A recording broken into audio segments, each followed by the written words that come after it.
Dans la nuit, impossible de louper ces voitures. Décorées avec des guirlandes électriques, elles font leur effet à l'approche des fêtes de Noël. À l'origine, cette tendance vient des États-Unis, mais des conducteurs français s'en inspirent depuis quelques années.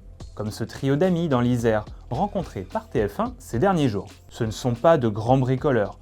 Pour équiper leur véhicule, ils ont branché un dispositif sur l'allume-cigare. Avec ces décorations, c'est sûr, vous ne risquez pas de passer inaperçu sur les routes. Mais est-ce vraiment légal?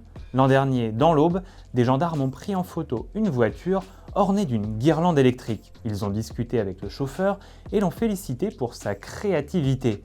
Mais avant de le laisser repartir, il a dû tout enlever. La sécurité routière est formelle, elle explique que le code de la route interdit d'installer un dispositif d'éclairage additionnel.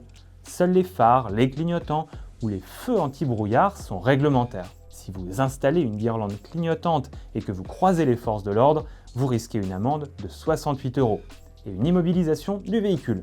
Cette législation, elle est conçue pour ne pas gêner la conduite des autres automobilistes, surtout la nuit, lorsque la visibilité est réduite. En revanche, à l'occasion des fêtes, rien n'empêche de décorer sa voiture avec un Père Noël ou des accessoires qui n'émettent pas de lumière. Il suffit de les fixer solidement pour ne pas qu'ils tombent et de s'assurer qu'ils ne gênent pas votre champ de vision quand vous êtes au volant.